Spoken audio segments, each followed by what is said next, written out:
Impacted! We are impacted!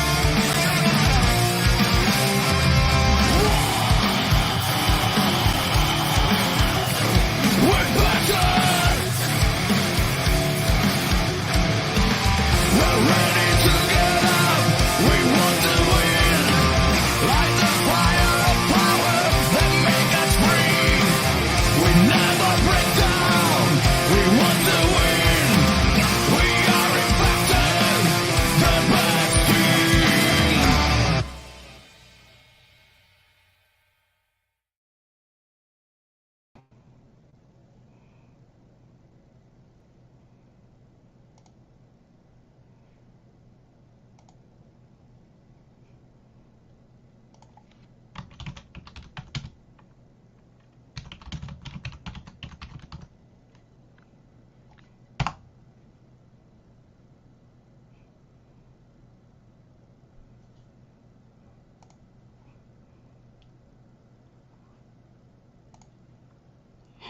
But Joe's gone silent again. I think he's playing. I think it's all looping again for him again on this some reason.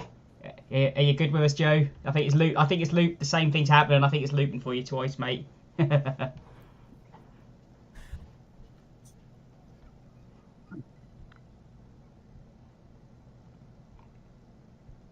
you with us today, mate? Yeah.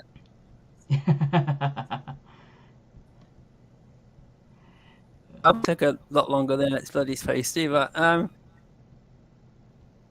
no, there we go.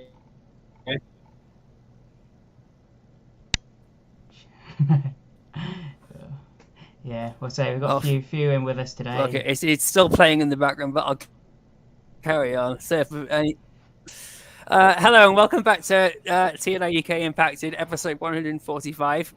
Coming at you via Total Non-Stop Impact Network on YouTube and Twitch. And if you're listening on the go via SoundCloud, Spotify, iTunes, or wherever you listen to your favourite shows. Filling in again for the Bison, I am the Joker, and joined here by the man simply known as Steve. Bear with me while I log out and come back in. We'll get on with the news and reviews. Yeah. Yeah, no, like I say, we'll just welcome to everyone who's coming along today. We've got Mir in the house. Yeah, Bossy's gonna fly now. Yeah, I think he's on his way. I think he is actually back now, I believe. Yeah, Gibster in the house. How you doing, bro? Obviously Zach Bonifer as always. Joseph. Yeah, let's go. Getting O baby in there. Yeah, Barry Monkey. How you doing? Bonus baby back. Yeah, Joe the glitch in the Matrix. Noah Sparks. What's that? Yeah. Very good match, and I we'll get onto that a bit later. But yeah, it's good to see the tag titles getting defended a bit more internationally too. Yeah. Let the dog on the keyboard might know. Oh, that's a little cruel, Barry. Oh, let the dogs on the keyboards. Yeah. I mean, we all know the Joker gets a bit lost in the void sometimes, but you know we can. I'm sure that if we get maybe Sammy on there, you know, if he gets taught by the Joker, then you never know. Same things could always happen. But yeah, like I say, we can crack on with some of the news and rumours. Obviously, a quick shout out to Scott D'Amore. A happy birthday to the one and only president of Impact Wrestling, shall we say? And yeah, like I say, many things to come from Scott. It's always great to see Scott on TV. He brings a bit of a buzz, shall we say, on the screens. Like I say, it's great to see him back in the ring at Slammiversary. I think it was a great moment. How are you doing, Kevin? Great to see you popping in. Yeah. Yeah, like I say, obviously speaking about Scott getting back in the ring at Slammiversary as a great moment. Obviously Impact's 1000th show coming up later in the year. And we've also already got a couple of names announced. The Beautiful People and Awesome Kong. So it'd be great to see both those back. I know a lot of people were excited about the Beautiful People. We saw Awesome Kong, was it last year for the Hall of Fame induction? Where's Critical Sting when you need him? His Joker's internet on dial-up. Oh, it may well be. To be honest, sometimes dial-up that could be the best way nowadays with how many times the internet cuts out. You know, sometimes people might not like me saying this, but sometimes the old ways are the best. Yes, it is great to see Awesome Kong back. I hope we get a moment again with her and Gail Kim, and maybe even Taylor Wilde. It'd be great to see those three have some interaction together. She was that original, shall we say, monster in the Knockouts division, wasn't she? She really solidified what kind of a different kind of knockout. I know that all of them were different, but she really sort of had a presence, didn't she? And I mean, there's been rumours as well of Pope teasing a comeback as well, which would be fantastic to see. I think we all like the Pope. I don't know if everyone did, but I loved him on commentary. I thought he brought such an energy to commentary when he was on there. But yeah, let us know as well who else you'd like to see return for their 1000th show. There's so many names out there. The one-man booth. Yeah, well, you got to do what you got to do, haven't you? Shot of caffeine, baby. Yeah, that was a line. That was a Pope line. Yeah. I was saying. He had that energy in and out of the ring, didn't he? There's so many different talents out there that you think some of them you'd even forget about, and then they turn up and you think, where was that name hiding that we completely forgot about? Yeah, Mike Tenay. I think everyone's been calling for Mike Tenay for years, and I do agree, Mir. I don't know if it would happen. There's lots of hoops to kind of jump through, and again, yeah, Norris, Monty Brown is another one that everyone's been calling for. And, oh yeah, Moose versus Monty Brown would be a hell of a standoff. Yeah,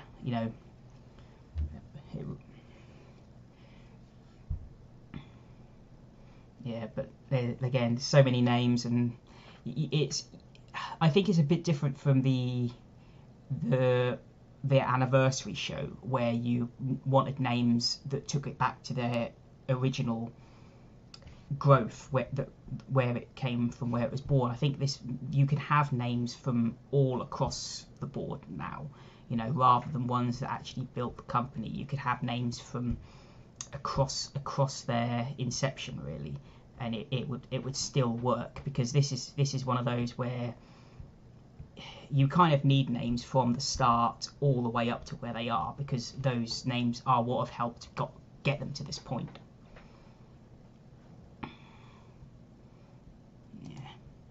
Yeah, but no, it'd be interesting to see where they come up with. And speaking of names that have got them to this point, we recently had the Joe Hendry food fight with Johnny Swinger.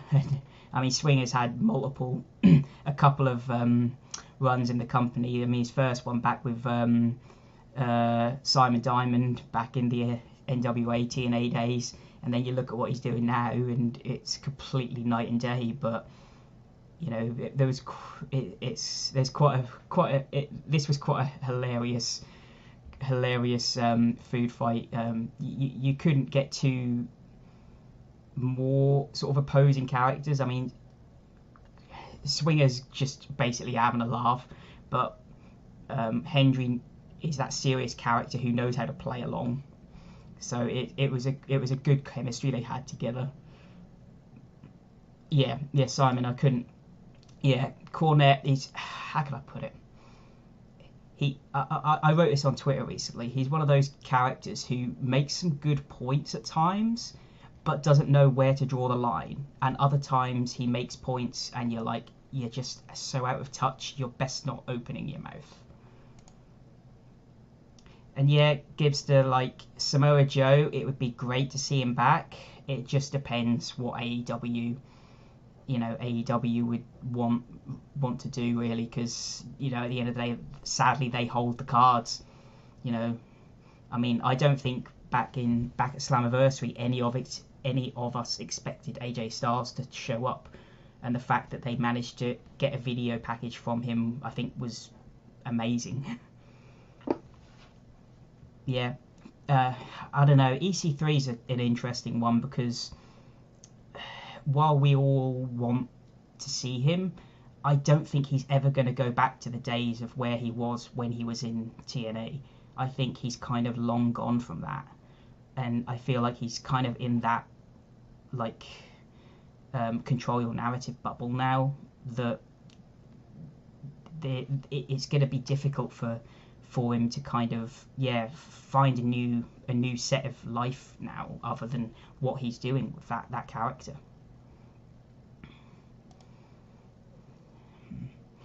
But yeah, it's going to be an interesting kind of journey. As we speak about sort of like journeys and kind of finding new characters, we've recently had this UK tickets, the tickets for the UK tour go on sale. So yeah, Impact obviously announced the other few weeks ago that they were coming back to the UK. And yeah, earlier this week, I believe it was the 4th, that the tickets went on sale for Glasgow on the 6th, I believe, then Newcastle on the 7th of October, and then Coventry on the 8th, I believe. So yeah, and I think all of them are selling incredibly well. I myself have got a ticket to Coventry. I believe that the Joeker is going to go to Newcastle, and I think that Bison is off to Newcastle and Coventry. So let us know, if any of you UK folks are heading to any of them, and if any of you US crew are coming over just coming over for any of them, making the trek across the pond. How you doing? How you doing, Chris? Good to see you popping in. Oh, great front row at Coventry for you. Awesome. Hopefully see you there.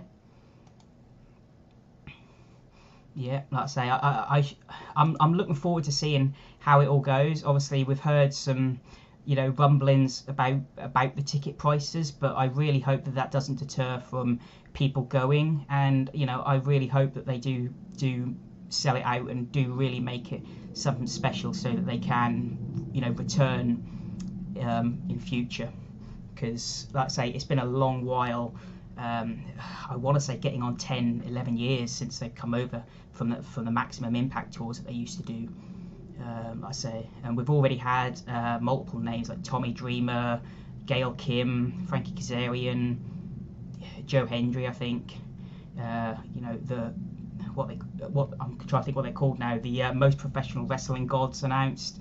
Fantastic name, and I love the logo. We had ABC announced. Yeah, so I think Deonna Purrazzo, which besides Gail Kim, the only knockout announced, which is very interesting.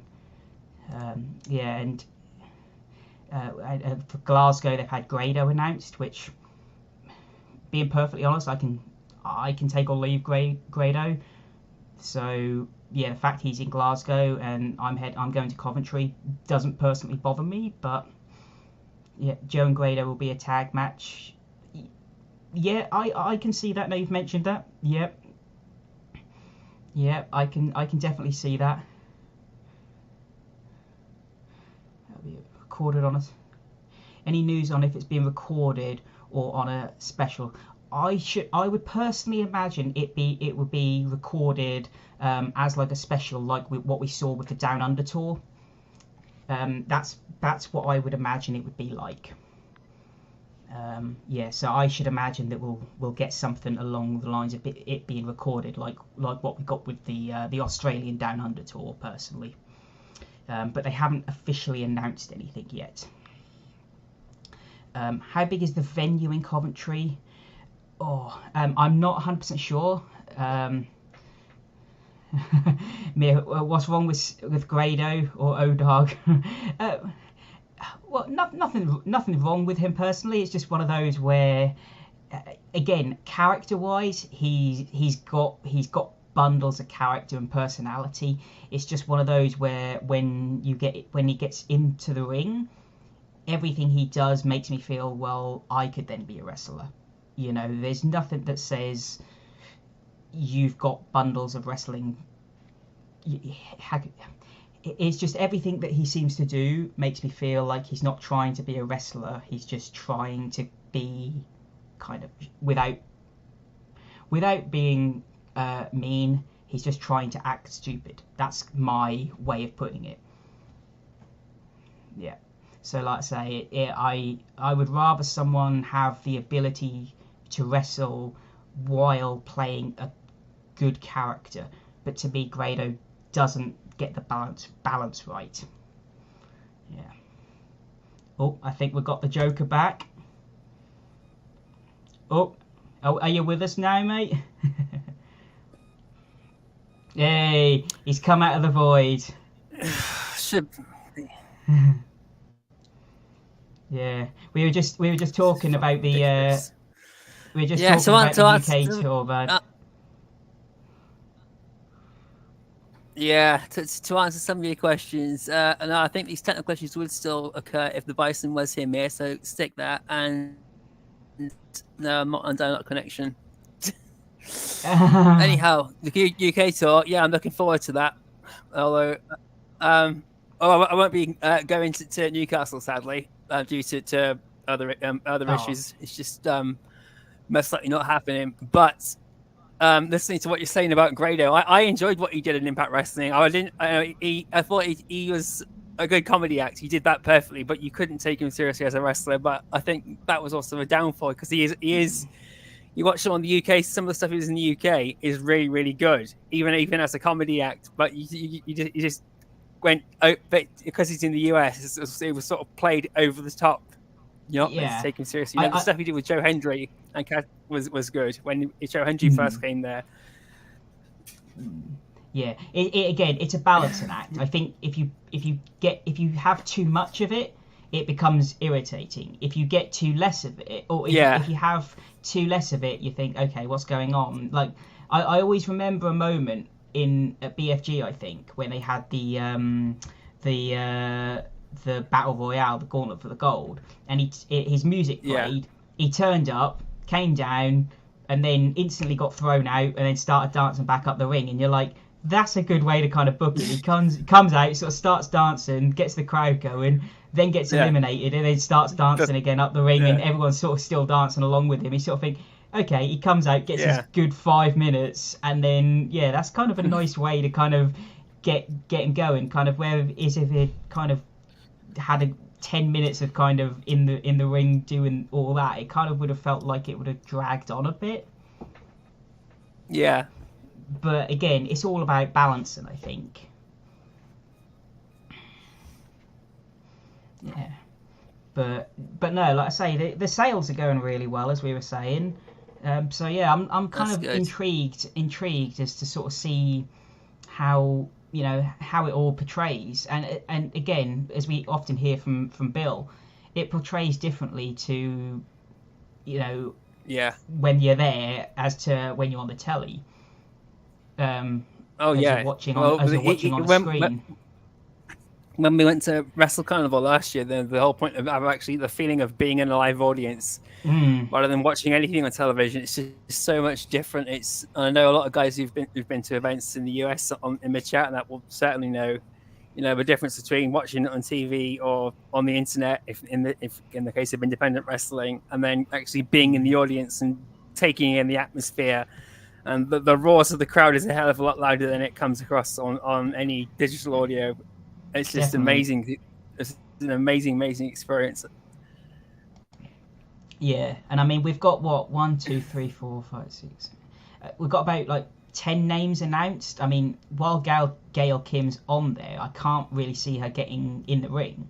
So you ought to say like 9. Yeah, Gail Kim and Tommy Dreamer are going to be doing like introductions and welcoming at the start of each show. They're going to be like welcoming everyone, thanking everyone, like we did in New Zealand, and Australia, and they're basically going to be there saying thanks for having us and all that. Then they're not going to be in the ring. So I think anyone who's not a fan of Dreamer can breathe a sigh of relief there. Although I wouldn't mind seeing Dreamer in the ring or in a match in the UK because it would be good. It would be a good laugh. It would, yeah. And again, but you look at the names and you think it's one of those where, well, they're going to have some UK talent involved. So would there be many more names? Would there be many more names that they bring over if they're going to get local talent involved? It's going to be an interesting balance of, do you bring loads of talent over? I think Chris Sabin might be covering. I think. Yeah. Again, let us know if there's any other. I think Steve Macklin might be coming over too. Yeah, he did mention something like that, didn't he? He sort of showed the. He's got his eye on the whole UK date, and he's like got question marks and dots, and Josh Alexander too. Yeah, he actually shared the whole UK tour date, and then he put under it Mayhem for All, didn't he? So I do, yeah. So there is a good chance that he'll be showing up. Yeah, and again, he'll probably be back for Bound for Glory. So. Yeah, I mean, it's one name again we haven't got on there is Josh. Yeah. So you'd like to hope he's already said he's excited to be back in the UK. So it's pretty clear that he'll be there and Jade will be there as well. Yeah. So that's Might even see Jet. Yeah. They announced all those names very quickly, so they probably want to leave it a bit before they announce any more. Yeah. Did get injured.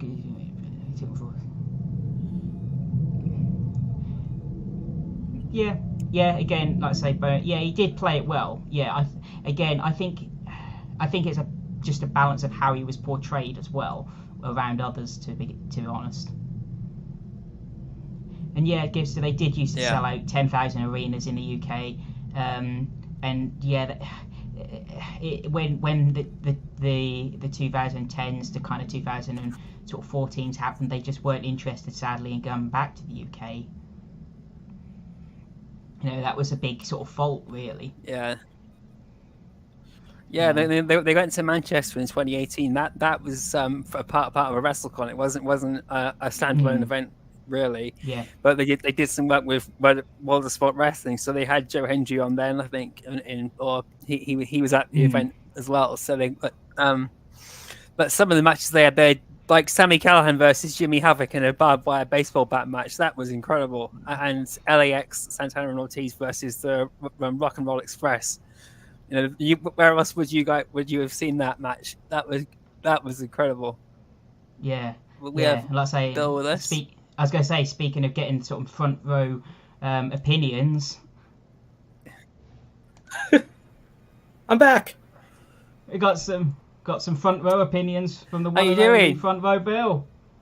How's it going? Good. The TNI signal went out, so I luckily I saw it. I'm here. I jumped on. It's been a while since I've seen the TNI-UK crew. Yeah. So we don't very often have a Bill jump in, but we'll always welcome it. Yeah. Luckily I was around today. We were just chatting about the UK tour and everything and how that's going. Yeah, they're starting to announce names, which is pretty cool to see. It's interesting. I think Bison, is he going to all three? I think he might be going to all three. He's at least going to two, I think. Yeah, he was, but I think he's now just going to Newcastle and Coventry. Yeah, I know heading over to the Glasgow show is a little... He's got to jump on a plane, so that's asking a lot. It is, yeah. Like I say, I think he was going to, but then I think he changed his mind. Yeah, and that's something I did look into it. I know people are wondering if I was heading over. It's definitely something I looked into, but it's such a tight window right after Bound for Glory. So it'd be leaving literally like 2 days later, and finding the right flights and the pricing. It was just too much. Like there was at least more notice than Australia, which no shot at that because it was such short notice. But hopefully, maybe if they come back after this, hopefully this is a good test and they come back for a pay-per-view or maybe a major taping or something, and then enough time ahead, a couple months, plan it out. And also, I recently started a new job, so timing-wise, it's probably not the best to jump overseas, but hopefully in the near future. Yeah, definitely. Yeah, like I say, it's just one of those where you kind of really have to think, okay, is it the right time and everything? I mean, obviously for us, you know, we've got a bit of time. So we can jump anyone over who's going, you'll get to see the Bison. So yeah, and again, it'll go down in history as one of the few events the Front Row Bill isn't at. It will. Australia, Mexico. Yeah, usually it's some of these ones. Canada, I can handle. UK, hopefully, it's the start of not what is it? 9 years since the last time I think they were in the UK. So something like that, yeah. So hopefully not as long, not as long before they're back again, and hopefully then can obviously make my way over if it's sometime in 2024. Yeah. Yeah, and I have to agree here with what Joseph said. Like, you know, I think they're smart in the areas they're picking, because they're not picking areas that AEW or WWE have gone, you know, are going close to. Yeah, try to hit some different markets, which is kind of been a plan of theirs. So it's smart. It's smart working with local promotions, going after these fan bases, because I'll always say the thing with Impact, if you go to a show live, even if you watch it on TV, give it more than a passing graze that actually watch a couple episodes, usually you become a fan. You'll get hooked to it. But it's the ones that don't ever try it or never see it live. So the more people you get in front of, the better. It's a small, like, I remember Johnny Bravo was on our show a couple years ago, but I know they gave a lot of interviews at the time about like their 5-year plan, and it was starting small and growing out. And this is what it is now internationally, which is great to see. Yeah. Yeah, and you're starting to see that with their growth, you know. And again, this international growth, it still feels like the start of their international growth. Yes, it does. It does, because obviously we haven't seen now. It's obviously they hit Canada, but they haven't returned to Mexico yet, and that was a pretty regular stop. You had India, who they hit a couple times. So remember, the thing with Impact is they always did great with the international TV rights deals. So, and I know the last handful of years, like the reason really we haven't seen a UK tour or anything is because of the TV issues over there. They couldn't get that stable TV program over on the UK.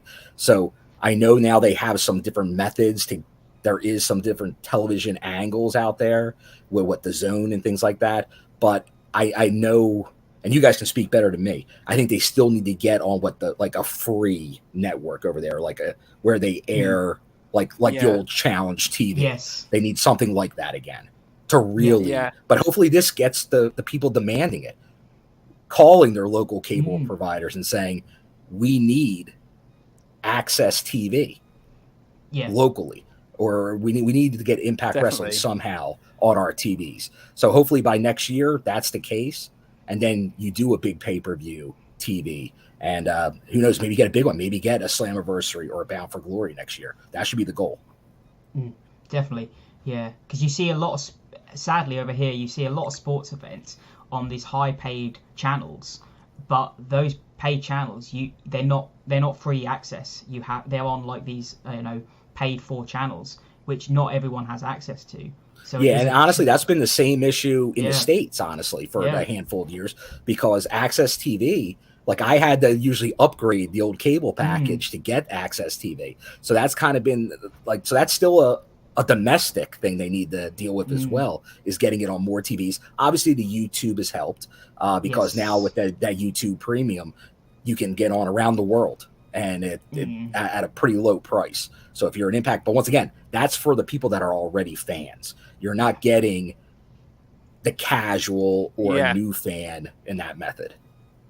Definitely, yeah. It's like you say. Yeah, you know, I wouldn't have seen Impact Wrestling if it wasn't on a free channel. I wouldn't have watched it at all. I found it by chance, and continued watching it after I first saw it, and because it was just something different. I got so fed up with WWE, and was just I saw Impact Wrestling was on Challenge. I've seen Rob Van Dam versus Jeff Hardy on there a couple of years ago, and so I thought I could check on there again, see if I could find anything. And then there's the Wolves versus the Hardys, and then DJZ and Jesse Garza. It was just incredible. It just blew me away, and I really, really enjoyed it. And Eric Young and the next week, Eric Young's trying to destroy Jeff Hardy, power driving him on the apron. Like, fucking hell, I've never seen someone do a power drive like that for years, because they banned it in WWE. And that's the key. That's what you need. You need to get access to as many eyes as possible. And still, the biggest, like, obviously, there's a lot of us that are fans that go back to those early pay-per-view days, but most of that, the TNA fan base came from the Spike TV era in America. So same thing, the accessibility. Yeah. Bullseye, bullshit. I was gonna say. Yeah. Anyone who knows PTK will know that bit. How bored were you? Well, you never know, because if you look out for it, like I remember, like, because I grew up and went to early ECW before it was Extreme, and then into the Extreme era, and to find that on TV at the time, usually it was free, but you had to be creative. It might be on at midnight, it might be on at 2 a.m., it could be on a Tuesday morning. Yeah. You never knew when it would show, because it was on all different regional sports networks usually.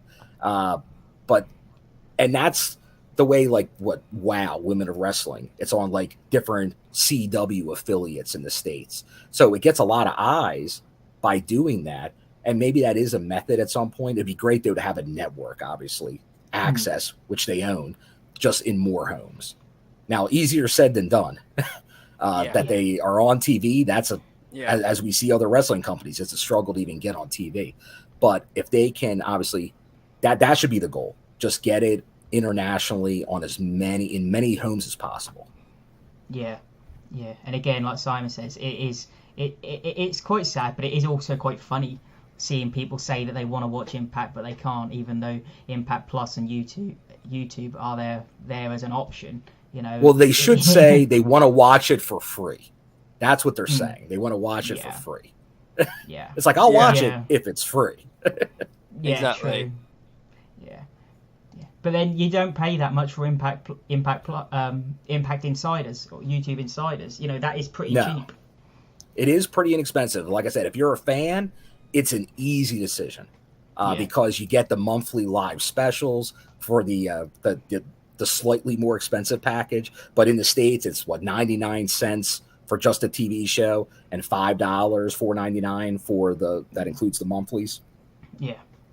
You can't beat that with all but I know for a lot of people, because we're in a cord-cutting world, it just seems like another streaming service that can be, they can pile up, and people don't want to get, now I have hundreds of dollars of charges from all these different services. So I don't think that it is that it's expensive. It's just another thing you need to subscribe to, and that's going to lose a lot of people from the start. Because that's why I said a fan, not a problem. A casual or a lay fan, probably it's a lot tougher to convince them to put any investment, even if it's only $1. Yeah, and to answer Barry's question here, it's like they could, but then you've got to think of it from their point. Why would anyone subscribe to Impact Plus or Insiders if they're just going to put the Impact on the following Wednesday? I mean, obviously you've got the other free content, but if people only want to watch the Impact, then they're not going to subscribe, are they? Yeah, and you guys obviously know better than me, but when it was shown on like Challenge TV over there, it didn't air at the same time as it did in the States? Wasn't it like a day or two later? It was like later that day. 2 or 3 think it days used to be- late, and they even used then to be the a time, Saturday, I time think. slot. Yeah, I think Challenge it was on a Saturday. Yeah, It Friday or used to be Saturday, like- and even yeah. I think it used to be a Saturday morning and then on there'd be Challenge. like 2 or Yeah, but then when they moved to Spike, Spike TV, it used to be in the Friday evening, but it used to be at whatever time they felt like putting it on. So it wasn't always Yeah. the same time. It would No. change. Yeah. Okay. Sometimes it No, would be 9 p.m. it's- Sometimes it'd be 10 p.m. Sometimes it'd be 1 But yet the a.m. in fans would morning. watch it. The fans would watch it. It did very well over there. Oh, I think yeah. at the time it was getting better ratings than WWE because WWE I think was on the whole issue where they were on more of a pay channel compared to Yeah. the lower end They- channel that was more available. They were on Sky Sports, and Sky Sports are really, really tight fisted. Oh, there we go. Yeah. Oh, yeah, and they had an explosion back then as well, didn't they? Yes, the infamous explosion. Yeah, explosion Yeah. was on Saturday. Yes. Yeah. I remember they having something on Saturday morning. Because I remember Saturday, there was a Saturday, that was when I first caught Impact, because they were having multiple reruns of Impact in order to lead up to the January 4th, 2010. Oh, They were having multiple reruns of Impact. So I was like, okay, well, I've got loads of Impact that I can watch. And that's how I kind of like, because I think they ran back from Victory Road 2008. They ran all the Impacts back up. So that was kind of how I caught like loads of Impacts from that era. well, that's great to hear. And anyone that's ever heard me talk about it, they know I'm a big believer. And I think it's anyone in kind of my age group that we grew up on Saturday morning wrestling. Like if it was 10:30, 11 a.m. on a Saturday, there was wrestling on TV. And there really isn't today. I feel it's a market that people don't go after. There was a time in the States where Impact was, when they were on Spike, they were replaying it on Saturday mornings. But there should be a show. Doesn't need to be a long show. Yeah. An hour max, even a half hour. A show, couple matches, some storylines, Saturday morning. You get a nice young fan base, which you need going forward in wrestling. And I don't think companies today, they're catering so much to people in their 20s, 30s, and 40s. They're not going like the biggest company in the world still caters to kids. And if you're a company, you should cater to kids in some way. And I think you do that with Saturday morning wrestling. If you have shows that are over at 10 p.m., 11 p.m. on a weekday, kids aren't watching that. No, they're not. Yeah, like I say, you have to find the balancing act, don't you? And and that's it. You don't want like the PG product. You want to have stuff, and that's what Impact kind of does. Like they have Attitude Era type stuff, ECW type stuff, but then they have stuff that's comedy and just your standard wrestling. So you could mix a show that could be a perfect Saturday morning show.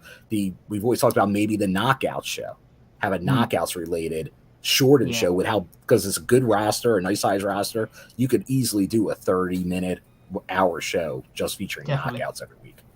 Yeah, you do want, and I think even Impact have talked about it. You know, you do wonder if that is something on their mind for the future, because they are slowly building that roster more and more.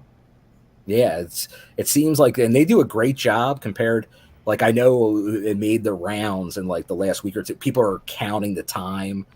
All the promotions feature their women, but they only feature in-ring action. So like Impact looks about the same to the other companies. And it'll be like, it's not a lot, 10 minutes, 8 minutes, 6 minutes, but they're ignoring the promo time. If you look at the most recent Impact, the opening promo was like 20 minutes long and it was all knockouts related. And so they were a huge, the show was a knockout show practically, but yet people that just read dirt sheets and little things on social media, they'll be like, oh, Impact features women about as much as anybody else, but they don't. They feature them a lot more. And it's what they do in the ring as well. You know, like how they're booked in the matches. You know, you can have a 10-minute match in one company and a 10-minute match in another company, both in there for 10 minutes, but one could be a fantastic match. The other one could just be an okay match, but because they're both 10 minutes, they're looked at as the same. Yeah, and that's the thing. That's, once again, it's people that just are looking at these numbers and judging things based on numbers, but not actually watching it. Exactly, statistics rather than visual impairment. Yeah. Yeah, like I say, I feel like we're in a world today where statistics matter too much. Yeah, just like everything else, all the other sports, Yeah. everything's about statistics. Yeah, sadly. But no. Well, I'm absolutely shit at maths, so statistics really don't do me any favors. You can always make an argument however you want it, but yeah. Oh my god, I took it yeah, I took it 3 times and got a D each time, so it just shows it. Done it, Sammy. I was gonna say I took it so many times, but I lost count. Yeah.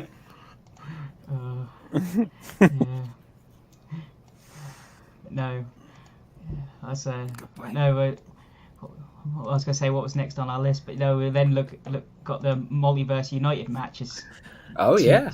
Yeah, a few of them announced. Yeah. Now. Slowly building that card up. Yeah, sort of.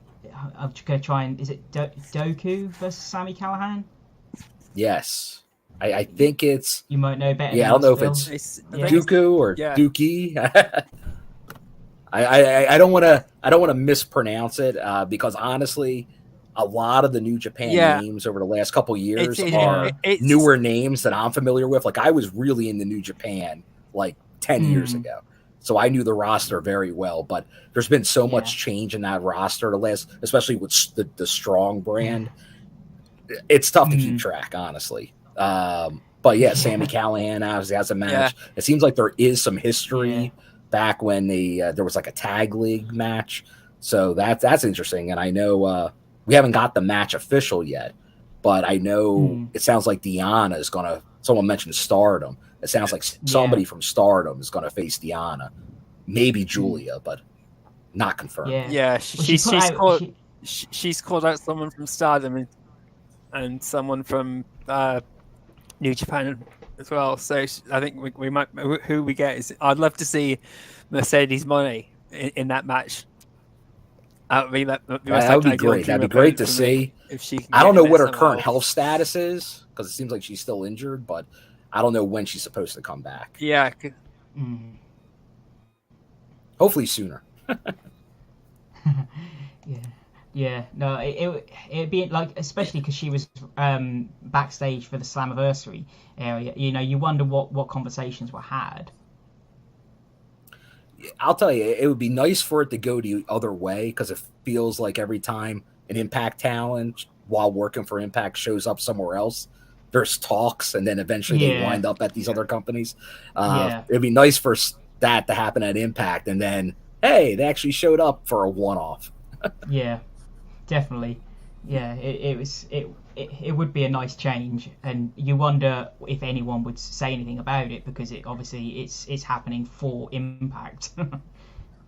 Yeah, like although it would get a buzz and like really I'm guessing that over the next week we're going to see a ton of multiverse news because it's so that emergence and multiverse being so close to each other, close together, really tough to promote both shows adequately. And like there's only a handful of matches that are really announced for either show at this point. Yeah. But the Multiverse show, they really got like in the next week, that's a week from this weekend. So that's I'll be there and I don't know a lot of what's going on. No. I mean, like I say, the other match that we had announced was the TMDK, Zack Sabre Jr. and Shane Haste versus Moose and Eddie Edwards. And I mean, I've said multiple times, I'd love to see TMDK stick around for Impact for a while. You know, they're a good, solid unit. Yeah. All the group. You know, and they could really all of them offer something in Impact. But you know, it just depends, obviously, their current situation and what they got going on in Japan.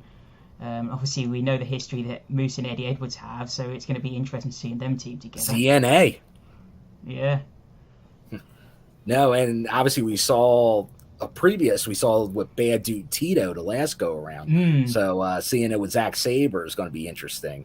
But I'm with you. I think Now, it depends how you want to think it. It's interesting to get your guys' take on it. But obviously, we saw Subculture win the tag titles. But then they're defending the titles over there right now. I think the first time the titles have ever been defended in Wales, I think, the other day. Yeah. So now, once again, could that be all to help promote the UK tour coming over? I don't know if they've been announced for it yet, which you would assume would be an obvious, but I don't know if they've been announced yet. Because obviously they were not in the States. They still haven't wrestled a US match for Impact.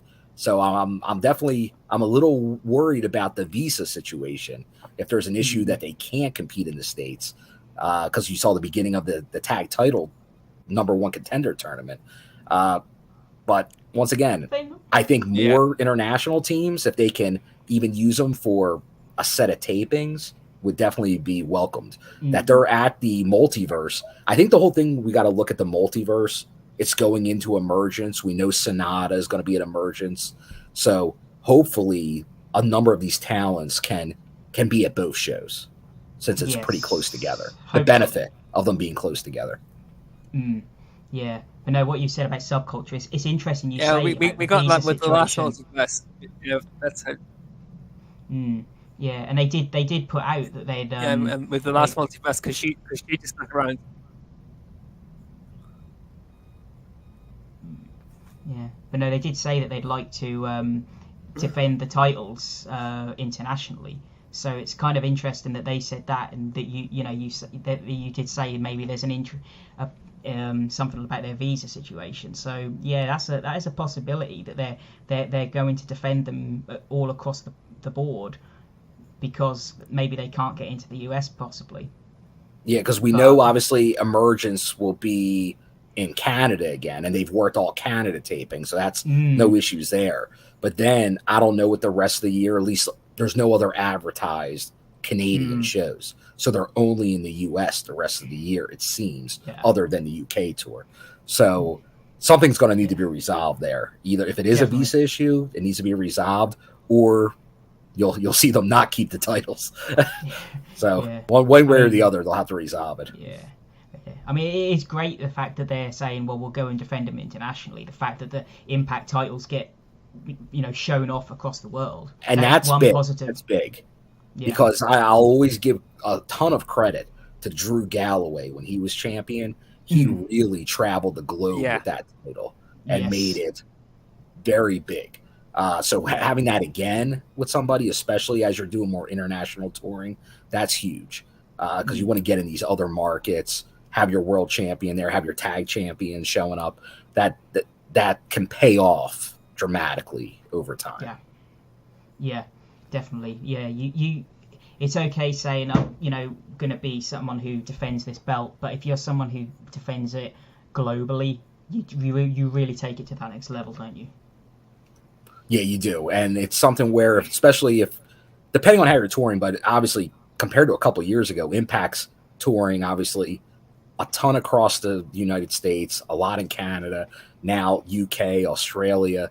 So they're becoming more international, but they need that. They need that because that's how you get the TV deals. That's how you get more rights. That's how you sell more merch.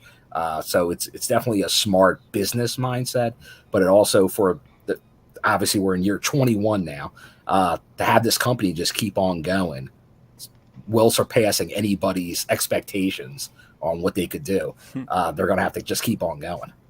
Yeah, this is an interesting question from Simon. They do the Canadian shows without needing a visa, but need one from the US. I guess that's how come? It's a strange thing. You look no further than Mike Bailey. Yeah. He lost 5 years working in America because of that. Because and that's the big issue.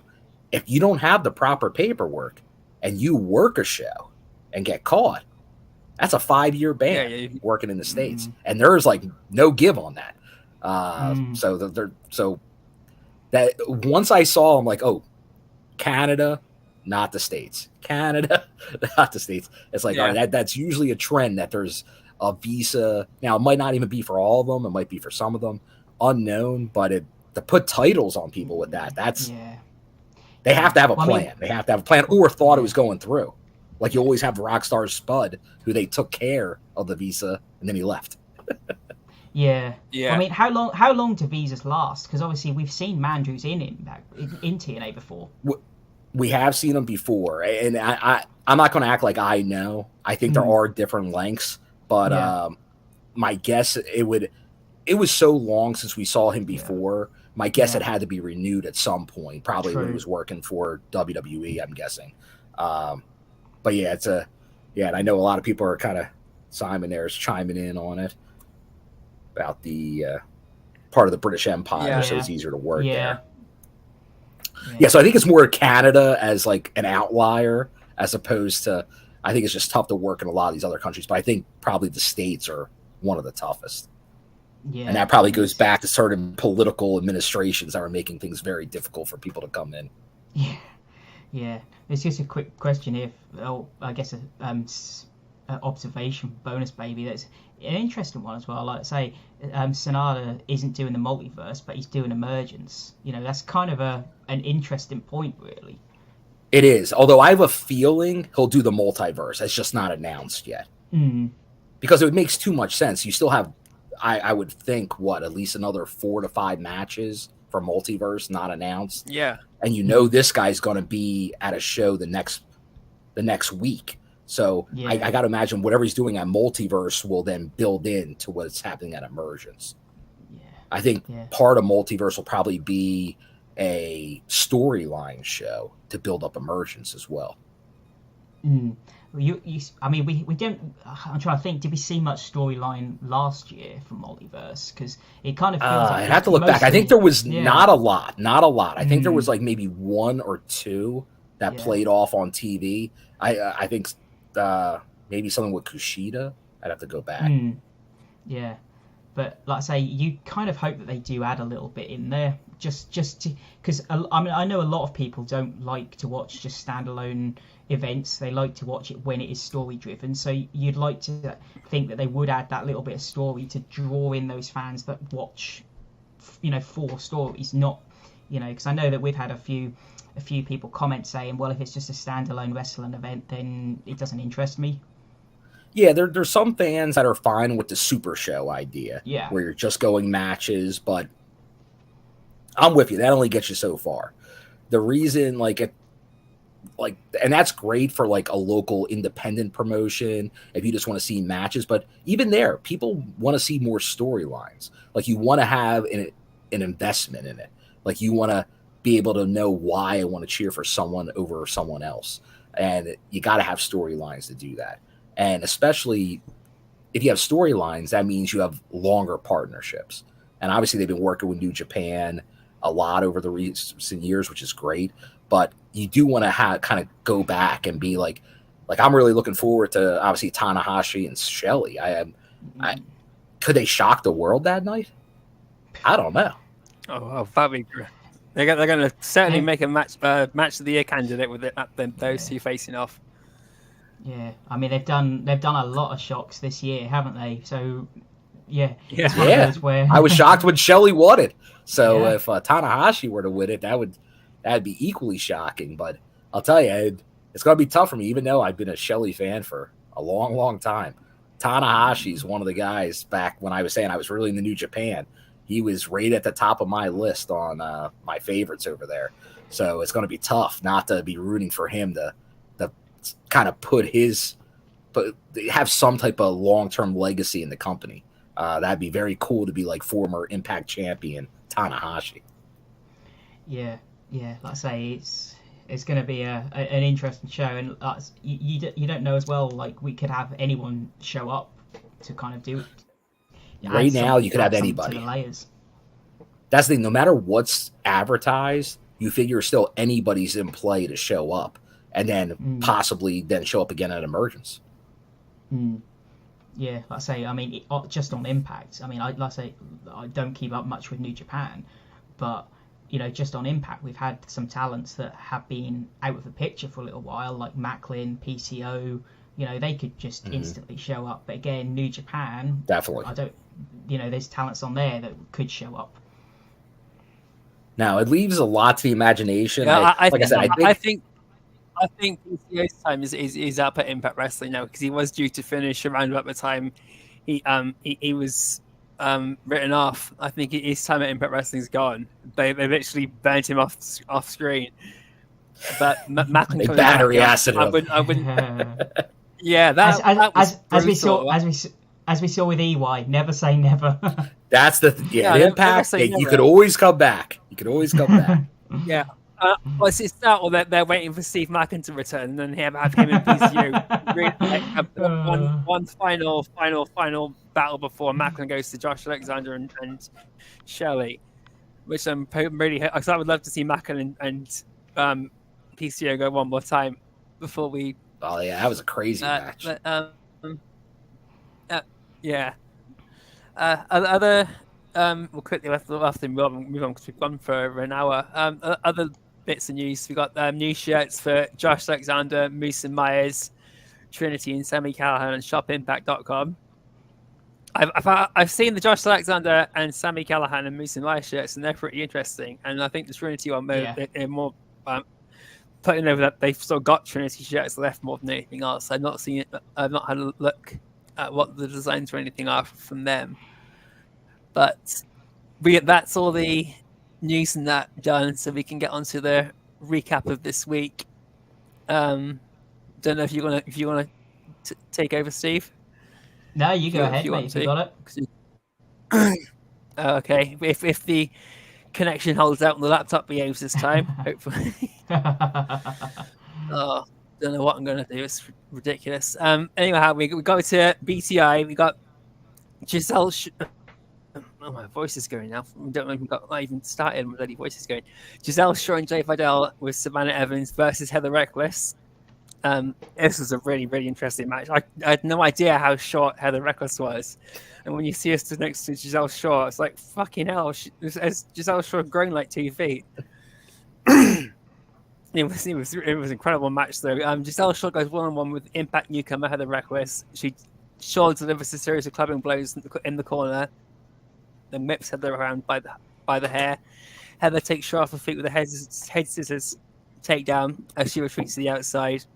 Back in the ring, Shaw catches Heather in midair and drives her down onto the mat. Shaw distracts the referee as Jay Vidal attempts an attack on the outside. Heather ducks, causing Vidal to strike Savannah Evans. We should pay for that. Shaw capitalizes with a pump kick, and then decides to add insult to injury when she puts her own pin attempt. Shaw hits the sidewalk slam, but this time it's Heather Reckless who kicks out with it on her own accord. Heather is fired up, but Shaw shuts down her momentum with the shock and awe, then hits her with a twisting net breaker followed by a Demont for the win. This was a really, really good 15-20 minute match on BTI. You know, we're talking about Impact Wrestling showcasing women's wrestling. Go and check this match out if you want any. If you have any doubts that that's because women are on for 10, 15 minutes, 20 minutes, they're not doing anything special. You know, this match was impressive. Heather Reckless was brilliant in this match. Giselle Shaw was fantastic. She's just getting better and better every time she's out there. And it was a great way to kick off the night. I was really, really, really engaged in this match. It's a really good one. Yeah, no, I'd definitely like to see more from Heather Reckless. You know, again, everyone's sort of saying sign her. You know, she really impressed. I want to see a few more matches from her. I thought the character work from both Giselle Shaw and Reckless in the match was really good. You know, obviously Heather going sort of playing on her size. Yeah, but Heather getting the crowd. She's a fan favorite. The crowd's cheering for her. Giselle Shaw's getting really pissed off that they're not cheering for her. So when she tries to get them to big up, it's almost silence. That was a great way to open the match. I don't know what you thought, Bill, but she seemed to know how to work the crowd quite well. Oh yeah, well now there's a couple things. Like obviously this was in Chicago, and she's based out of Chicago, and like obviously Trent's the promotion he works for, AAW. She's a stalwart there, and so they obviously had a lot of their contingent there, so that helped. So she was already over before she even did anything. Then they surprisingly, but they gave the match a lot of time, and the more time you give a match, the better the possibility is. And I don't think any of us are surprised. Like Giselle, a very good worker in the ring. So obviously Heather did well, but Giselle's going to work well with you too. Like she doesn't really have bad matches. So especially if there's a lot of time given. So, but no, I'm definitely impressed with Heather that they're going back, obviously, for Bound for Glory in Chicago and the Fallout tapings.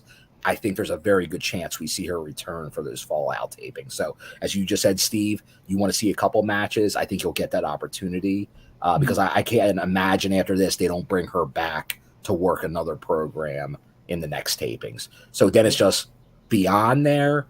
That's the whole question. Do you do enough impressive? But remember, Chris Bay, Vegas tapings, he was kind of just working them for 2 years. Then, but if anything, it gets your name on the radar. It might not happen soon because we keep talking. The knockouts are loaded right now. So I don't know if there's openings or not. But if there is, she's definitely can make her case for a future opening, no doubt. Yeah, I mean, we saw that with Jay Vidal, didn't we? He was in for quite a while here and there, and now he's finally with Impact. So and that's a great thing about BTI is obviously on the main show this would never get this amount of time. No, but BTI you can go for 12, 15 minutes on matches, and that's fantastic because it's a lot of the talents that would not get nearly this amount of TV time in ring. So BTI allows for that, which is great. Definitely. Okay, we'll move on to the show kicking off. Knockouts World Champion Trinity kicks off Impact Wrestling. The crowd roars as Trinity made her way down to the ring. She says that Chicago holds a special place in her heart because it is the same building where she made her Impact debut earlier this year. She mentions that she was contemplating leaving professional wrestling, and Impact Wrestling helped changed all of that, which I'm so glad that they did. I'm so glad that everything is working out for Trinity the way it is. It's just a bit of good news after such a really, really shit ton of events. Trinity tells the fans that on that very same night she was promised that she would become Knockouts World Champion, and here we are a few months later. She's standing there as Knockouts World Champion. Trinity mentions that she contemplated leaving professional wrestling, but Impact Wrestling, I've copied and pasted the same bit twice there, excuse me. Deanna Purrazzo interrupts and says that she knows what it's like to become champion on her first opportunity, but unlike Trinity, she's not a quitter. Trinity fires back and reminds Deanna Purrazzo that she tapped out along with the fans during their match at Summerversary. Purrazzo says that when she gets a rematch at Emergence, nobody can beat her twice. The Coven are out next, as it becomes clear that Taylor Wilde and Kylan King are very jealous of Trinity's rapid rise to the top. A fight breaks out when the Coven jump Trinity. Purrazzo joins the fray. As she fights back alongside her Emergence opponent, security break things up, and Director of Authority Santina Morella comes up and makes a tag match later on tonight. But Deanna Purrazzo doesn't want to wait, and the match will happen after the break. And we then get the Knockouts World Champion Trinity and Deanna Purrazzo versus the Coven. Trinity takes King off her feet with a diving back elbow. King turns the tide by driving Trinity face first into the corner turnbuckle.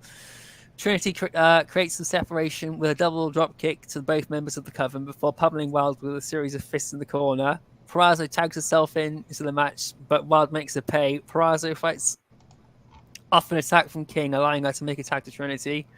As Trinity heads to the top, Wilde rakes her eyes from the apron. The Coven cut off the ring and begin the wear down process on Trinity. Trinity spikes Wilde into the mat, then tags Purrazzo, who locks in the Who You Are armbar on Kylan King. King escapes, then delivers the Gutbuster DDT combo for 2. Wilde takes out Deanna Purrazzo with double knees. Trinity hits the rear view on Wilde, but King counters into a German suplex on her second attempt. If this scroll down when the laptop decides to respond. Purrazzo counters the King's Curse into the Fujiwara armbar, but this time it's Wilde who breaks the hold. Trinity inadvertently kicks Deanna Purrazzo in the head, and King capitalizes with the King's Curse on Purrazzo for the win. This was a really, really good opening match, and the promo before was we've been talking about, they give the knockouts the chance to open the show, and they opened it in style, and they just like set the stage for everybody else. Come on, try and beat that now. This match was really good. Once again, Trinity just showing how good she is in the ring and impressing me more and more every time I've seen her. No, it was just a really, really good match. I can't really think of much else to say without sounding like a broken record. But you had to have the two. They could still not work together because in the end, she accidentally, Deanna hit her. Yeah, Deanna Francis took exception to that very quickly on Twitter. She was quick to question that and everything. Yeah, it's an interesting point from Barry. He said he didn't think much of the match. He said he felt the timing was off. Some great wrestlers in it, but just felt that they didn't seem to know what much each other were doing much of the time. Yeah. Well, especially between Deanna and Trinity, you have to have that as part of it. If they look too good as a team, then their feud, like part of the feud is they can't coexist. Like they're going to have disagreements. And obviously the Coven coming out on top due to that puts the Coven, who recently obviously lost the titles, they're still in the conversation. Yeah. Not only for those titles, but now maybe for the world title.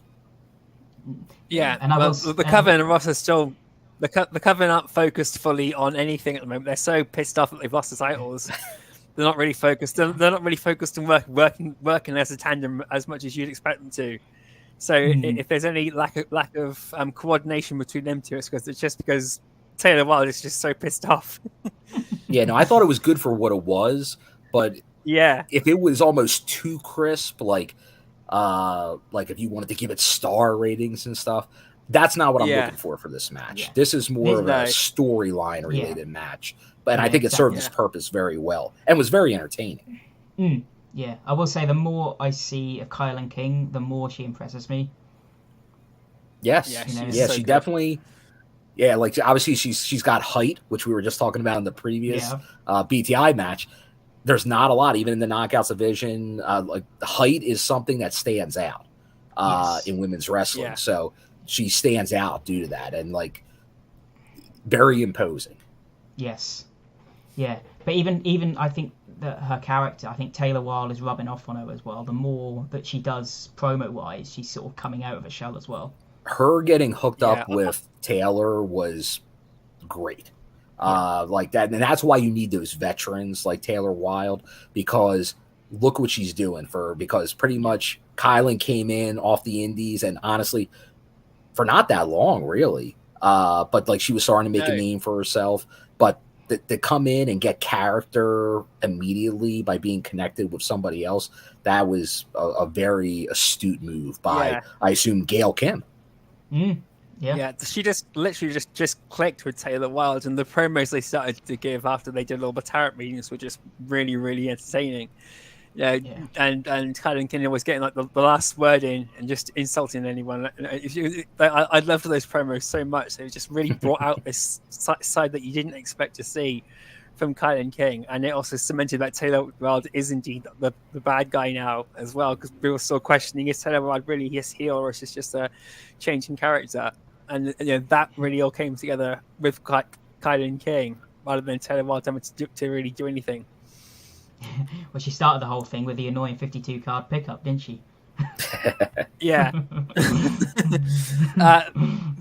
Backstage, Scott D'Amore warns the Rascals that if they get involved in any more number one contendership matches or in this tournament, they will be indefinitely suspended without pay. I thought the whole backstage segment there was brilliant. They're taking the piss out of how they beat Mike Bailey out, and how they're going to beat Mike Bailey and everything, and how they got through. And Scott D'Amore doing Scott D'Amore does best. Gives them credit where credit's due, and then shoots them down with something really, really big. And Alicia Edwards claims to have run Tracy Brooks out of Impact Wrestling, but Jody Threat argues that Brooks left on her own will after she deemed Alicia not worth her time. Threat makes it clear that she doesn't like bullies, and Alicia vows to make an example of her and accepts Joey's challenge to the match this week. I'm looking forward to this. It's going to be interesting. I'm hoping we don't see Alicia get squashed in 5 minutes, although I know that that's probably what's going to happen. But Alicia Edwards is one of his wrestlers on the Knockouts division. I think doesn't get enough credit where she deserves it. Okay, she's so good with working with anybody, and she's relentless. She's one of my favorite knockouts on the whole roster. She's just so entertaining, win or lose. And this is still building up for something between Frankie Kazarian and Eddie Edwards at Emergence. I'm sure we're going to see something really big blow up between them two and Tracy Brooks as well, with Alicia Edwards. Hopefully a mixed tag match like we've been talking about. Because I want to see another Davey Richards and Angelina Love versus Eddie and Lish. That was just incredible. It's got to be done again. Yeah, you feel that's where it's got a big bill to. Can they drag it out to like their 1000th show? That's going to be an interesting build if they can get it that far. If now that Tracy Brooks is actually gone, if she comes back before the 1000th episode, all Alicia Edwards has got to do is open her mouth, and that will trigger something, and she walks away because she doesn't want to upset Frankie Kazarian more than anything else. So if Alicia Edwards just comes in and provokes her one more time, even Frankie will say, "You know what? Fine, just go for it. But if you're going to go for it, let me join in, and then that will get him and Eddie Edwards. It'd be great." I can. It does seem like they keep teasing it. They're not letting it go. Yeah, so it feels like it is somewhere out there. Maybe you're right. The 1000th show does seem like a real like that. That would be a perfect spot for a match like that. So especially with these recent announcements of Awesome Kong and the Beautiful People, Tracy Brooks in a match would be that'd be a sight to see. So I'm looking forward to it. I when I was at the tapings in Chicago, one of the guys there to work for Impact was like before any of this was announced, is like, there's going to be some really good stuff happening on that 1000th episode because I really wasn't sure what to expect because Impact mentioned it, but how big a deal are they really going to make of it? A couple names, a couple things. Like I was always saying, just don't get, because some people will get way out in left field, like bring AJ Styles back. Like no, you got to be reasonable. But stuff like this, these names you haven't seen in quite some time, I think is perfect. Like that's what I think. Elijah Burke might be coming back. I don't know. The Pope might be coming back. He's been teasing it already. That he's showing interest. I would love to see the shot of caffeine, Daddy. Yeah. A shot of caffeine. I would love to have the Pope back. Him and Josh Matthews on commentary was GOAT. Brilliant. You know. Yeah, and like Bonker says, even Mickey coming back for that episode, that would be, I feel Mickey's coming back soon. It's just when. She's starting, I think she might have wrestled in France recently, but she's starting to make appearances. So I think her break, I feel that she's about to return. Same thing with Tasha Steelz. I saw her advertised for a show locally at the end of October. Obviously, actually when the UK tour is going on, so sadly she won't be there, but she'll be local. But I hopefully that means she's also returning to the ring soon. It might not be kind of, shall we say, too much for like the history for the 1000th episode, but what about if we see Sue Young return? That feels like it's going to happen at some point. I even saw Brandy Lauren was recently saying, the former Ava Story, that she'd like to return to that creepy character she was playing. But I think you're definitely going to see Sue. I don't know the timing of it. No. It'd be great if it was around Halloween. Dying to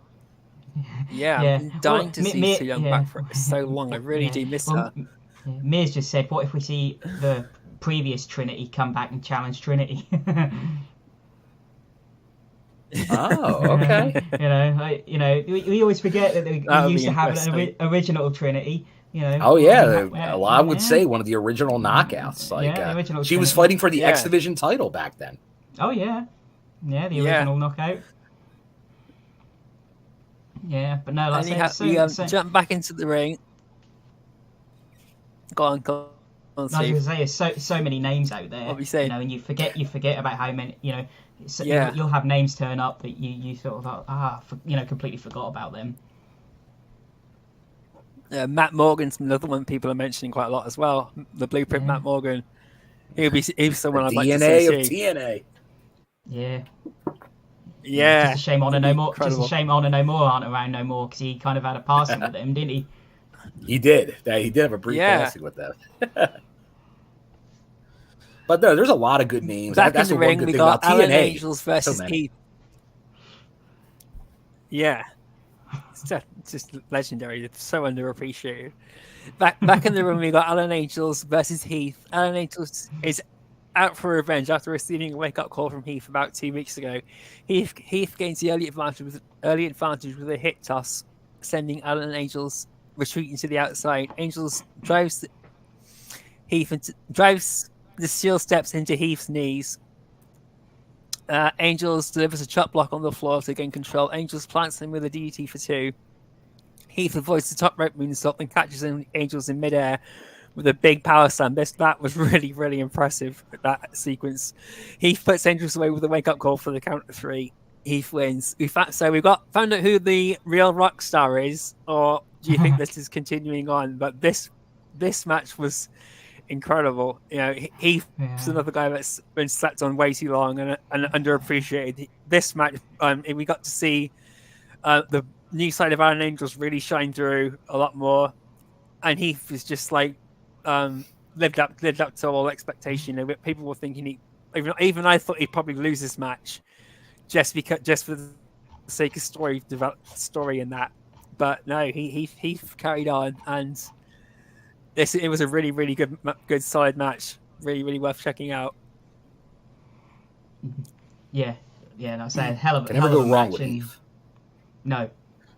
They I don't think people realize it live. It's like the crowd still one of the biggest pops of anybody on the roster is Heath. Yeah. Like that's how over he is with a live crowd. So he's doing good work. Yeah. Oh, I go berserker every time I see him come out to the ring. I'm there. Oh baby. Yeah. Oh baby. But I remember when they gave him his first Impact World Title shot, and it felt like a bit of a test to see how he would work at the top of the card, and you felt like he didn't quite get it. But it seems since then he's really hit that kind of top echelon, working with the crowd, and kind of feels like he's getting to that top babyface kind of level. And it feels like they're really making the wake-up call something that he can hit from anywhere. Yeah, the out of nowhere. Yeah, that's Impact Wrestling's RKO. Yeah. Oh, baby! Backstage, we got Gia Miller's quick word with Eric Young about what's actually happened to him. You know, what's he doing here? What's due to is he?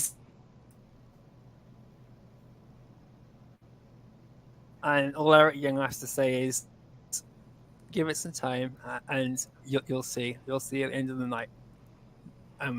Really, really ominous, short, sweet promo from Eric Young. Gets you really, really excited for the end of the night. Gia's reaction was hilarious as well. Yeah, we then go back into the ring with. Gia Miller is so good at working. Like her reactions and timing with anyone is just brilliant. She's like, she knows when she's completely thrown off. She really plays it out brilliantly. Back in the ring, we get Jake Something versus Davey Vega. Stop kicking me in the ribs, Sammy. Something launches Vega halfway across the ring and then squashes him in the corner with a running splash. Vega attempts a sunset dip, but Something shrugs it off and delivers a brutal forearm strike. Something sends Vega into the void for a dominant victory. This match, it was a lot longer than Impact Wrestling have put in the description, I can assure you. It was just another really good, strong, let's show you how badass Jake Something is match. And it really worth checking out if you're a huge fan of big strong guys who love to dominate people. and all that sort of stuff. But once again, Joeker Simply just showing he's back with a purpose. Like I talked about last, he's back with a purpose, and his purpose is to destroy everyone who stands in his way and make himself something this time around. And he really message was sent with this victory, I think.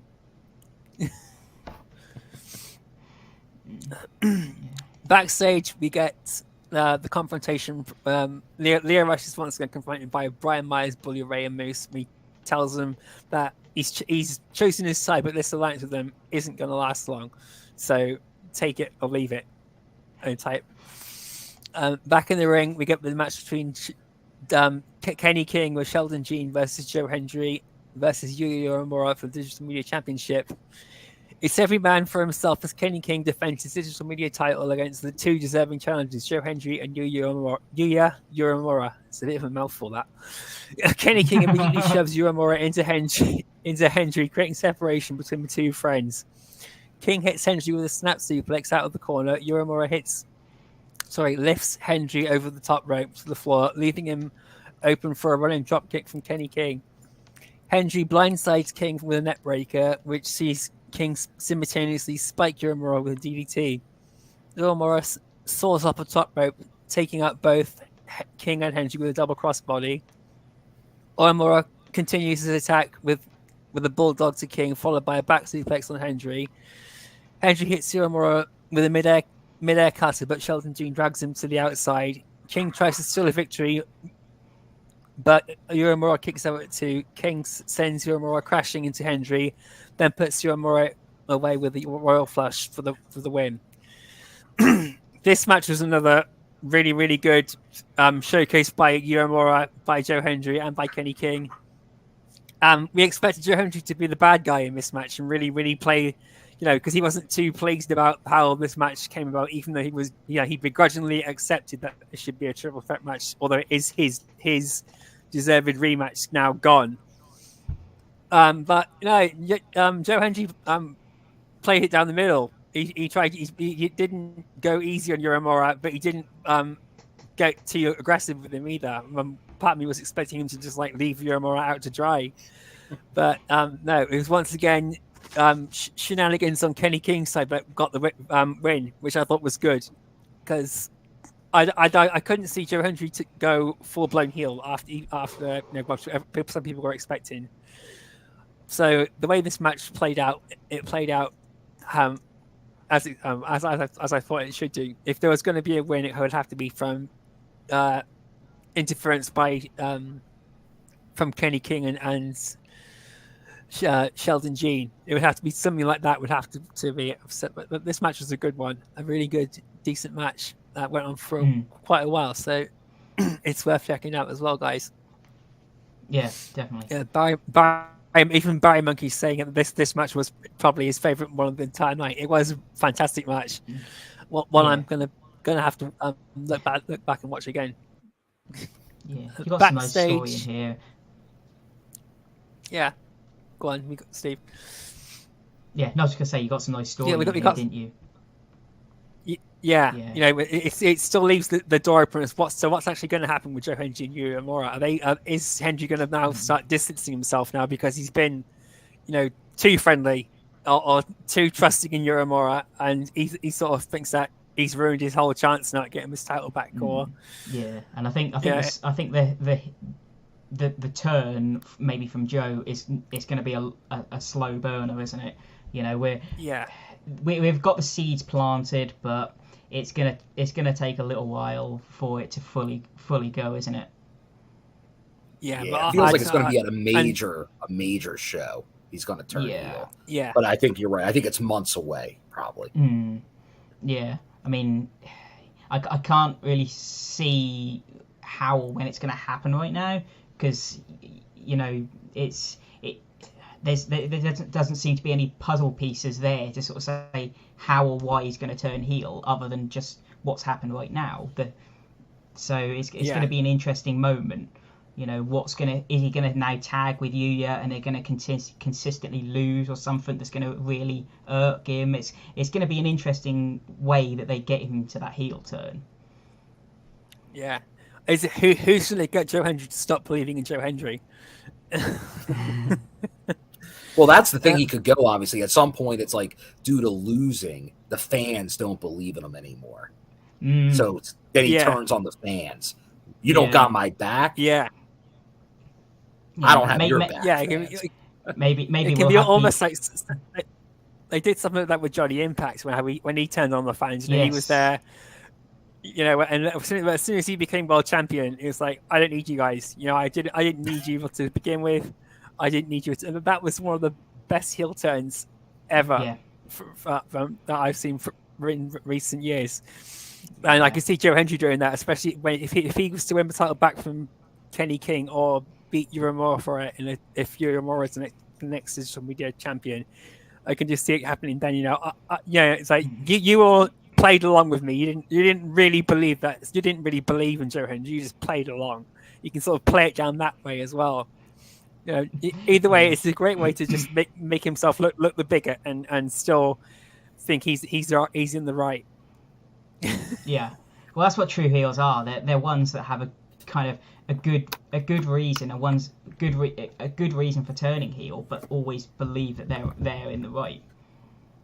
Yeah.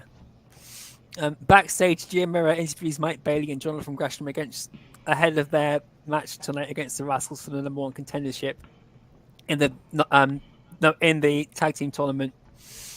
Bailey promises to watch Gresham's back after Gresham really sort of like Gresham was really nasty in this whole promo. You know, he's just saying, "You watch my back and we'll be fine." But he's like, Bailey was almost intimidated from the start of this match by Jonathan Gresham, and it's we then got a reminder about what happened last week with Alex Shelley after he beat Nick Aldis. Alex Shelley, Chris Sabin, Kushida, and Josh Alexander are a united front as they prepare for the X Division champion Leo Rush, Bully Ray Moose, and Brian Myers at Emergence. The Death Dolls went in on the Knockouts World Tag Team Championship match between MK Ultra and Giselle Shaw and Savannah Evans at Emergence. As Crazy Steve approaches Courtney Rush, she ignores him and promises she'll try and catch up with him later, almost blanking him out completely. You know, where is Rosemary? I miss Rosemary. I really do miss our Hive Queens very much. that was a great moment too. We got to see the big power huddle from the Death Dolls. That's always a good laugh. Yeah, what are we going to say to Scott tomorrow? How are we going? What's the plan? That was always a good laugh. And then we then go on to the main event. Mike Bailey and Jonathan Gresham versus the Rascals. The winner of this goes forward in the tag team tournament. Wentz kicks the middle rope to deliver an improvised low blow to Gresham. Miguel launches Wentz into a drop kick, which knocks Bailey off the apron. Miguel hits Bailey with a modified German suplex, followed by a double stomp from Wentz. Wentz goes for a handspring, but Bailey catches him with a mid-air drop kick. Bailey makes a tag to Gresham, who connects with an assisted roll cutter to Miguel. Wentz soars with a top rope swanton to break up the pin. Wentz tosses Miguel a can of spraying paint. Bailey takes out Wentz on the outside with a moonsault from the top rope. Miguel blinds Gresham with the spray paint, then rolls him up and holds the tights to seal the victory. This was a really good match. We expected shenanigans from the Rascals, but this also once again is building Jonathan Gresham into that heel turn we're expecting too. You know, he once again, all the rules are broken. That's going against what Gresham wants and what Gresham expects now. And I think we're going to get Bailey and Gresham squaring off once again at Emergence as a result from this match. But I didn't expect it to end any other way. And it wasn't the recap on the website doesn't give enough detail on how good this match was. You do have to check it out and really see it for yourself, guys. It was a brilliant match. Yeah. Really, really high-flying offense. How did it feel like? How was the live reaction? Because obviously, when the spray can got introduced and Wentz sprayed Gresham, there was from what we heard on the TV, it really, you could hear a big sort of like like a Yeah. big sigh of like, oh, Yeah. we've got a sort of a screwy finish, and everyone wanted it to be clean. So was that what it felt like being there live? Yeah. Although there are obviously there's fans of the Rascals, and Yeah. like I think this version of the Rascals is a much better version of the Rascals. They're obviously very talented, great tag team, but they were a little too goofy before. They had too much comedy. Now they're underhanded, they're sneaky. They're what they say they are. They're rascals. Yeah. So, and obviously that's kind of been what they've been doing, interfering in matches, using the spray can or hitting with the spray can. So that's becoming their whole thing. So obviously, even though Bailey and Gresham have tagged previously, so they do have some history. It isn't like they just became a tag team. They don't have the history, obviously, that the Rascals do. Obviously, they're more individual wrestlers. But this was a good way, like, because obviously you don't want to make them, like, the way the Rascals are coming off is they're cheaters. They're cheaters that are going to try to get all the way to the tag titles. Yeah, so definitely. Will they do it? That's going to be the question.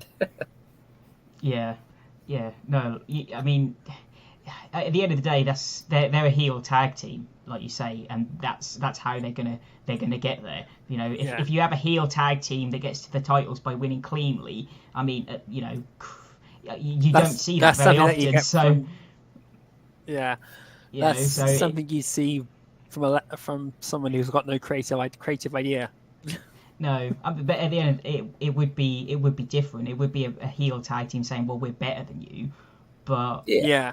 and you can go that way, but this works out good. It's a long history of a wrestling trope to use some kind of object to be known for it. And for them, it fits. Like, I think this version of the Rascals, like, and no negative on anybody that's not there right now, but just they should have been heels. They should have been doing stuff like this. They just and I appreciated the treehouse segments, but then it just became too much. That became all they were known for. So then their in-ring became secondary. So I think management never took them seriously enough to put titles on them. Yeah. They were the same thing for so long. They never evolved, sadly.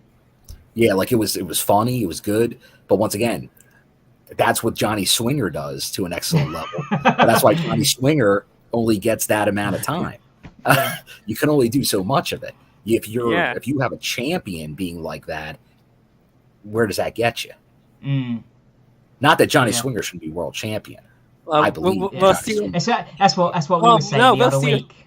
We were saying Johnny Swinger beat Alex Shelley. Yeah. No, we were saying the other week that if Swinger did become world champion, it would probably be the biggest pop of the night of the company. Oh, there would be huge pop in the audience. This guy right here would be popping dick. But just the meltdown of social media, if that were to happen, would be epic. Oh yeah, it would. Yeah. How could you do this? Swinger would break the internet for the wrong reasons. You're like, what is this thing, Daddy? It would be the probably the best storyline would be if he won the Call Your Shot gauntlet, won the world title, and then cashed it in on himself. That would be a Swinger moment.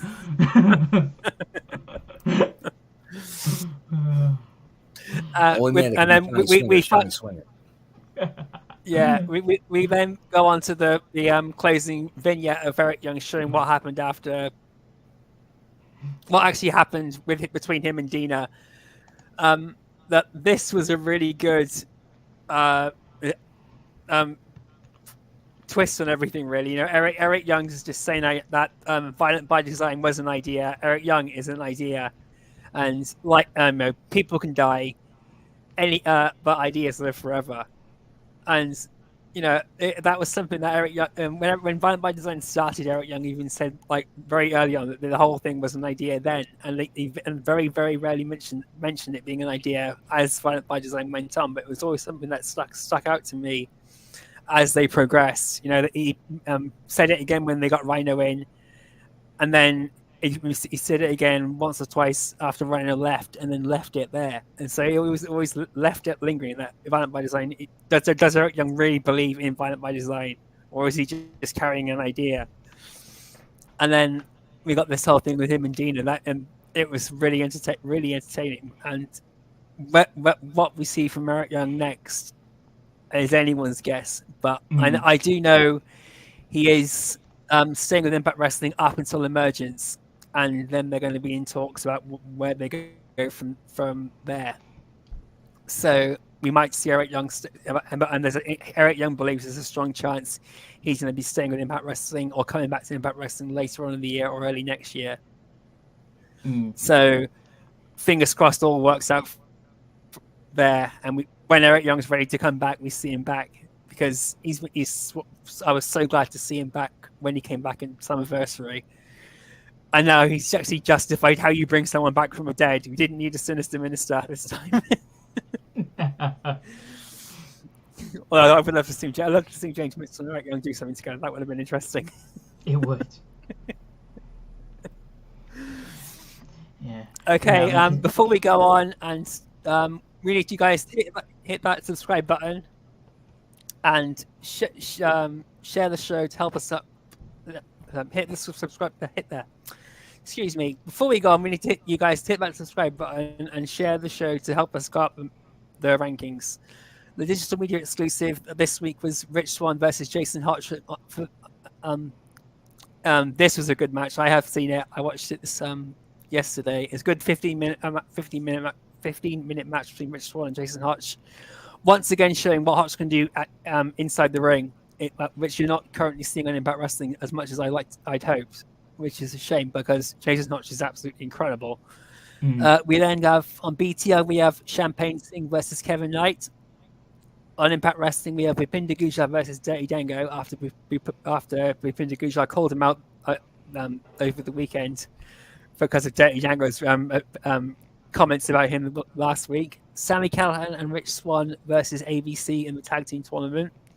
Alicia Edwards versus Jody Threat, and Mike Bailey versus Kushida, and Samurai Del Sol, also known as who was formerly known as Kalisto, versus Black Taurus and with Black Taurus and Laredo Kid versus Bully Ray, Moose and Myers, and they're hoping that they're going to have Leo Rush in their corner, which is what they were calling for when they went to speak to him this week or last week even.